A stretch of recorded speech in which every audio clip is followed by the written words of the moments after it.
I hate to break it to you, but you don't really have stubborn fat. And in today's video, I'm going to be talking about 3 training mistakes that people with stubborn fat usually tend to make after coaching hundreds and hundreds and hundreds of guys.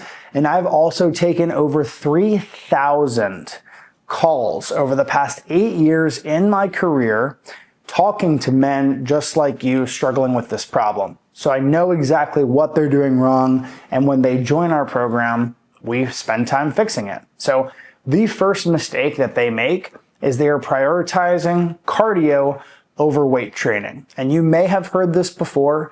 This might be something that you've corrected, but it is something that most men are struggling with. And they're usually using cardio in the form of HIIT classes, cycling classes, or just doing a lot of elliptical or treadmill, okay? The problem with this is that you're not necessarily helping your body burn more calories over time. You're trading your time for calories in the form of getting on a treadmill and burning calories for 30 minutes and then not really doing much to help burn calories outside of the gym. This is why weight training is so important. When we get our clients really good results, we actually build their program around weight training instead of cardio. We sprinkle in the cardio, okay? And the reason why is because building muscle is a lot like compound interest. If you're familiar with investing and having your money grow for you over time, this is how most of us plan on retiring, okay? We have money that we're investing in the stock market, our 401k, our Roth IRA, and that money over time is going to compound. Cardio is a lot like working paycheck to paycheck with little to no wiggle room around that. So if you stop this cardio, or you get a knee injury, or your ankle starts to hurt, or your lower back starts to hurt because the cardio is very repetitive, then you run the risk of not having your main tactic to rely on and burn those calories for you. So it's very easy for people to gain weight back after they use just cardio as their way to lose any weight at all, okay? The second thing that I see a lot of people struggle with is that their intensity isn't there, okay? Now, what this means is sometimes a lot of people come to us and they've been in a routine for years, okay? One client in particular, right up here, Max, was doing the same workouts for years, okay?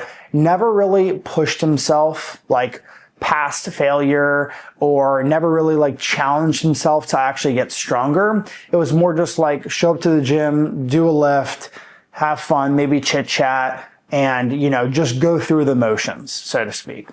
And this is very destructive because 1, you're wasting a lot of your time, and 2, how long are you going to do the same routine before you're just like, okay, this doesn't work, weightlifting doesn't work, and then maybe you start trying other things. Weightlifting does work, okay? We have a lot of proof to back that up. However, when Max started training with us, he actually had a reason to lift heavier because we were challenging him to go heavier with weights, and we actually had a structured training program. And this is really what makes or breaks a transformation, in my opinion, because if you just try and do random workouts online, if you just try and do swipe workouts, people have thousands of these swipe videos inside their Instagram saved folder, and they're not seeing results. Why? They're not seeing results because when you follow this approach, there's no structured plan. There's no changing of workouts. There's no customization. There's no context taken and applying it to you. So you're just doing some random person online's workout with no clue about why it is that they're personally doing it. And that really is destructive for a lot of people's fitness journeys. And don't get me wrong, it's a great way to start.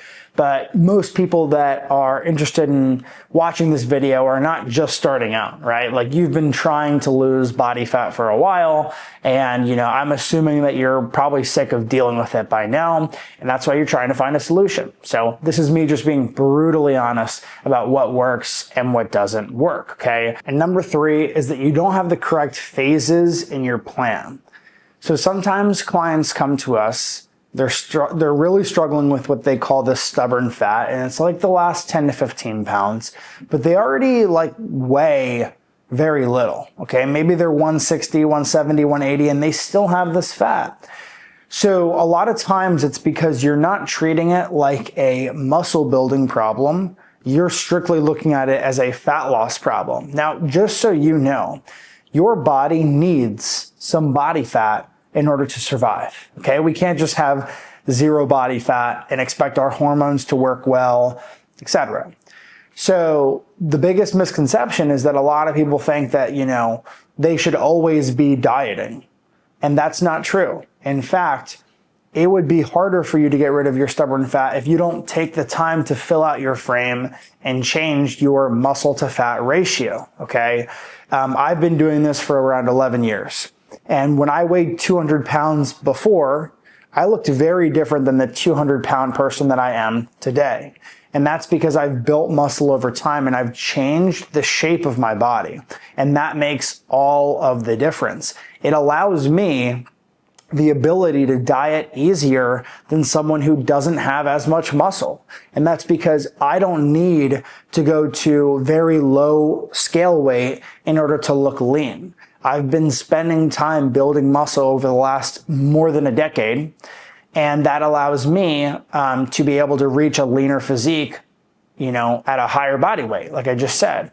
So that's one of the biggest things that I think people make mistakes on as well with their training, is that they're treating it like a muscle or a fat loss problem when it's really more about a muscle building problem. And in fact, we've had hundreds of clients come to us and they expect us to go right into a dieting phase to try and get them rid of their stubborn belly fat. But we tell them, hey, you're actually going to have to spend the next 3 to 4 months getting out of this dieting phase, getting your body to a good point, and then we diet down, because that way we'll have a runway, we'll have more muscle, and your body will actually have some structure to cut down too.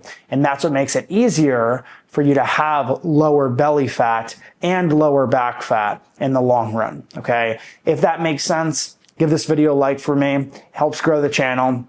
If you want to see more fat loss trainings, click this video here. And if you're ready to finally work with coaches who care, will provide you accountability, a step-by-step proven plan, click the link below to fill out a very short application and book a call with us to speak with me directly.